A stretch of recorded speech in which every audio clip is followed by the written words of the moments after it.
Oke, assalamualaikum warahmatullahi wabarakatuh. Salam sehat, salam sejahtera untuk kita semua. Mari pastikan kondisi aman sebelum beraktivitas. Kembali bersama saya di episode podcast ngoceh, ngobrol seputar receh, yang digagas oleh PUK, SPK, SPSI, PT Sumiraber Indonesia melalui bidang propaganda dan bidang IT. Baik kawan-kawan pemirsa, hari ini kita akan kedatangan tamu yang tidak istimewa, yang tidak ada penting-pentingnya, tidak begitu hebat-hebat banget. Ya, karena kenapa kita panggilkan yang bersangkutan? Karena dia gratis. Oke, kita tampilkan Muhammad Nur Sidik. Oke, Assalamualaikum Pak. selamat siang Pak. Selamat siang Pak. Assalamualaikum. Waalaikumsalam warahmatullahi wabarakatuh. Sehat Pak Edik? Alhamdulillah Pak. Oke, terima kasih. Cukup Pak Edik? Oke. Ya silakan. Ya, cukup. Saya nggak ada pertanyaan hari ini. Saya mengundang Pak Edik hanya untuk memastikan bahwa Pak Edik dalam keadaan sehat. Alhamdulillah sehat Pak. Dan hidup. Ya. Ada pertanyaan-pertanyaan ke Pak Edik? Nggak ada yang penting. Jadi kalau Pak Edik mau bekerja kembali silakan. Jadi saya mau nanya apa tentang Pak Edik juga. Tapi nggak apa-apa kawan-kawan, karena ini sudah jauh. Mereka kedatangan tamu ini dari Abu Dhabi. Ya, jadi saya tanya Pak Edik, kaitan dengan Pak Edik nih di periode sekarang itu bidang IT ya? Iya bener Pak. IT itu bidang apa tuh Pak Edik, yang membidangi apa tuh rencananya? Waduh, itu IT itu bidang, kalau menurut saya pribadi bidang berat ini Pak. Ya. Ilmu informasi dan teknologi. Iya. Jadi ke depan itu kalau kita bicara mengenai serikat pekerja, bagaimana serikat pekerja Sumiraber ini bisa teknologinya ke depan sehingga bisa berkelas dunia. Benar-benar Pak, benar. Itu salah satunya adalah program podcast ini. Iya benar. Ke depan untuk podcast itu rencana dengan tim propaganda itu akan membawa narasumber selain dari internal, mungkin bisa dibawa dari eksternal. Ya rencananya pengennya begitu Bah, selain di internal, eksternal juga, dan juga mungkin ya tadi yang setelah dibicarakan atau di program kerja itu ada pemberdayaan perempuan. Ya. Itu yang menarik sekali kalau seandainya nanti host atau narasumber atau siapapun perempuan terwakilan gitu. Bicara tentang host tadi, Pak Edik sudah sampaikan hostnya kalau bisa perempuan. Terus maksudnya aing teh bener gitu. Ya minimal ada host, ada co-host ya gitu Pak. Ada host dan co-host. Ya hostnya, kalau hostnya cowok berarti co-hostnya perempuan. Kalau co-hostnya hostnya cowok cewek, ya co-hostnya cowok gitu Pak. Gitu. Saya ini baru pertama di periode sekarang menjadi host, baru juga pertama sudah bikin surat pengunduran diri. Oke, Pak Edik. Ya, jadi IT ini nanti kaitan dengan podcast tentunya harus lebih dinamis ya Pak. Siap Pak. Ke depan akan lebih bagus lagi bagaimana kita memperkenalkan serikat pekerja ini, khususnya Sumiraber ya di kancah yang lebih tinggi. Ya, isu-isu selain internal mungkin eksternal juga Pak Edik. Ya, isu-isu terkait mengenai tapera sekarang baru-baru ini. Itu bagaimana Pak Edik tuh mensikapi tapera itu? Ya, kalau melihat tapera yang diisukan atau bukan diisukan ya, emang udah tapi belum berjalan kan? Ya. Itu wah sangat memberatkan untuk karyawan. Karena di situ kita dipotong lagi untuk iuran tabungan perumahan rakyat ya kalau nggak salah. Ya itu bentuk bangunannya nanti di mana, terus kita ngambilnya gimana juga kita belum tahu ya Bah ya. Ya menurut saya kalau emang kesempatan ini bisa didengar, ya kita tolak aja yang namanya tapera, karena nanti dananya yang banyak itu takutnya disalahgunakan, yang akhirnya ya jadi berubah fungsi ya, berubah fungsi atau jadi fiktif ya. Ya, jadi nanti malah jadi tabungan penderitaan. Tabungan penderitaan rakyat. Oh gitu ya Pak Edik ya. Nah, isu-isu seperti ini menjadi hal yang penting untuk diinformasikan ke teman-teman PT Sumiraber khususnya dan di eksternal. Ya. Nah, maka narasumbernya itu mungkin yang memang kompeten di bidang itu Pak Edik ya. Ya. Hal-hal lain Pak Edik ya. kaitan dengan soliditas dan solidaritas ya yang diadakan di PT Sumirabar ini dari tahun ke tahun ya. Masa Pak Edik itu kan sebetulnya sudah berserikat atau sebagai pengurus itu kan sudah lama. Seiring waktu dan sampai dengan sekarang Pak Edik juga terima kasih nih masih mengawal serikat pekerja kita ke depan ini. Ya, bagaimana kondisi lama sebelum dan keharapan ke depannya? Ya itu Pak, yang saya mau menjelaskan masalah keterkaitan saya sekarang di administrasi dan IT ya. Yang seperti yang dijelaskan bahwa SPCap SPI harus berkelas dunia. Ya. Itu memang menjadi tantangan, apalagi sekarang eranya era digitalisasi ya Pak ya. Maka program kerja kita harus dipenuhi dengan cara digitalisasi. Nah, saya ya kebetulan saya juga punya program dan nanti dengan tim saya coba minta bantu dengan teman-teman yang menguasai di bidang IT dan digitalisasi itu membuat program yaitu website yang dimana kita anggota bisa mengakses lewat gadget ya, lewat HP masing-masing. Ya kita melihat pesertaan kita, ngelihat program-program PUK nanti apa yang termasuk mungkin nanti podcast juga kita bisa lihat di channelnya ataupun linknya di website tersebut. Itu juga mungkin ya itu perlu waktu, perlu biaya dan saya juga minta bimbingannya dari Abah juga yang mengerti karena saya juga gaptek Bah ya masalah IT. Ya mudah-mudahan itu bisa berjalan Bah. Ya artinya mengenai era digitalisasi kita mau tidak mau memang dipaksakan untuk bisa masuk ke sana. Benar Bah. Ya walaupun dipimpin oleh orang yang gaptek. yang jadul. Tapi kan tidak kehabisan akal. Teman-teman kita, anggota kita banyak yang seperti itu kita perdayakan gitu. Ini tujuannya kedepannya adalah termasuk kepada transparansi. Ya benar Bah, dengan transparansi. Transparansi terhadap serikat pekerja itu tadi sehingga ke depan ya Pak Edik bisa menyaksikannya dari tahun ke tahun, periode ke periode, semakin harapannya kan semakin bagus ke depannya. Gitu Pak Edik. Kaitan dengan digitalisasi juga sudah masuk ke sini Pak Edik. Mungkin Pak Edik telat ya. Pak Edik kalah cepat dengan aplikasi judi online. Mereka penyebarannya cukup masif itu. Iya benar. Ya di teman-teman kita. Nah ini Pak Edik sendiri mungkin berpesan ya kepada teman-teman yang sudah masuk ke dalam era digitalisasi.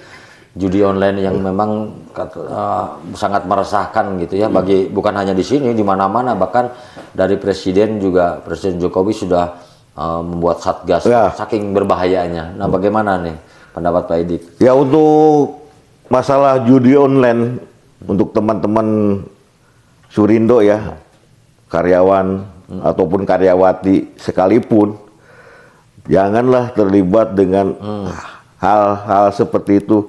Atau kita mulai coba-cobalah. Karena dari awal coba-coba itu yang jadi masalah nantinya kita keterusan ketagihan dan banyak pula selain di Surindo juga eksternal juga pabrik atau perusahaan-perusahaan lain juga informasi yang kita dapat untuk judi online itu memang benar-benar meresahkan. Selain meresahkan di lingkungan keluarga maupun di lingkungan pekerjaan yang nanti mengakibatkan kita sebagai yang terlibat di dalamnya itu kesusahan baik materi ataupun inmaterinya. Di perusahaan pun berdampak terhadap produktivitas bagaimana? Ya di perusahaan untuk produktivitas juga dengan karena kadang gini Bah, yang saya tahu tentang judi online. Yang saya tahu apa yang saya pernah alami. Pernah alami sedikit. Pemain juga berarti. Karena ada waktu-waktu tertentu yang istilahnya apa ya, jam-jam tertentu yang itu aplikasi itu bisa dimenangkan. Ya itulah yang mungkin nanti mengakibatkan produktivitas Bah. Karena apa, di waktu-waktu tersebut, di jam-jam tersebut kita pasti berusaha untuk ikut masuk ke dalam itunya Bah. Syukur-syukur pada saat jam tersebut sedang di rumah ya. Iya, kalau di rumah nggak jadi masalah kan. Tapi masalah juga di rumah Bah. Di rumah. Iya, kalau di rumah juga jadi masalah juga. Ya walaupun gimana itu kan pakai biaya, Bah ya. Oh iya. Iya. Karena di rumah juga jam istirahat kita nanti terganggu juga, Bah. Oke. Jam istirahat jam istirahat tidur ya. Itu terganggu ya, untuk itu makanya saya berharap untuk teman-teman Janganlah ya. jangan sampailah, kalau emang udah terlanjur mulai sekarang stop lah yang masalah judi online itu. Karena tidak ada untungnya, mungkin dikasih untung sekali ruginya berkali-kali. Pak Edik berdasarkan pengalaman atau membaca referensi dari yang lain untuk berhentinya. Ya, Trik untuk berhentinya bagaimana? ya untuk berhentinya, untuk mengatasi judi online itu emang susah, Bah. Ya. Kalau kita masih Tapi oke lah. Jadi gini Pak Edik, pada saat pengen berhenti, saya melihat kepada salah seseorang gitu ya, yang kemudian dia memang terlibat di perjudian online, tapi memang belum parah. Trik berhentinya salah satunya, saya melihat teman saya itu, dia tidak menggunakan HP selama 6 bulan gitu. Ya. bener Bah. Kalau emang mau begitu, jauhi dulu HP. Karena dengan jauhnya HP atau kita tidak punya HP, otomatis kita tidak ada judi online, Bah. Ya, jadi waktu itu ada teman saya yang inisialnya S, ya, belakangnya K. Itu dia selama 6 bulan komunikasi dengan saya itu menggunakan HP Cinit, tidak pakai Android, dan itu cukup efektif. Efektif banget, Pak. Ya. Tidak mengenal situs, tidak mengenal apa, Ya. dan sampai sekarang alhamdulillah selesai itu. Ya, sehingga apa namanya, ya bagian dari trik-trik kita nanti untuk berhenti itu selain niatan juga kitanya harus melakukan juga. Iya, benar Pak. Ya, apa yang bisa kita lakukan, karena permainan judi online itu di HP, ya berarti ini potensinya di HP. HP, benar, Pak. Kalau uang diada-adain kan. Ya. Ya, akhirnya kan kalau dengan HP itu dimudahkan semuanya selain judi online, karena kita nggak punya modal, akhirnya larinya pinjaman online. Karena di dalam pinjaman online itu dipermudah juga dengan adanya HP, dengan persyaratannya cuma tinggal foto. Ya makanya jauhilah judi online, karena nanti potensinya kita jadi pinjol juga, itu yang jadi masalah. Dan ternyata berdampak bukan kepada dirinya sendiri, bisa jadi ke keluarga. Kawan-kawan, jadi itu kaitan dengan bahaya judi online itu memang walaupun memang itu menjadi haknya masing-masing lah untuk berbuat atau memilih ketidakbaikannya itu masing-masing. Tapi kita dari Serikat Pekerja berharap bahwa itu tidak terkena kepada anggota kita gitu ya. Karena dampak negatifnya lebih banyak gitu. Ya bahkan positifnya mungkin tidak ada positifnya. Cuman karena beberapa teman-teman atau di luar sana ya sudah terbiasa bermain gitu ya, sudah terbiasa sehingga masih sulit untuk bisa keluar dari permainan gitu. Pak Sidik, ya untuk rencana Serikat Pekerja ke depan ya kaitan dengan visi misi pimpinan barulah ya, pimpinan baru kita. Ya tentunya banyak harapan yang dinanti oleh teman-teman anggota gitu kaitan dengan perbaikan ke depan gitu ya. Perbaikan seperti apa. Jadi ada hal yang memang mendasar yang memang ditunggu gebrakan dari periode sekarang ini. Ya, salah satunya adalah podcast ini. Benar, Pak. Jadi mudah-mudahan dari Serikat Pekerja sudah bisa segera mengaplikasikan hal-hal yang positif, hal-hal improve yang bagus ke depan seperti apa gitu.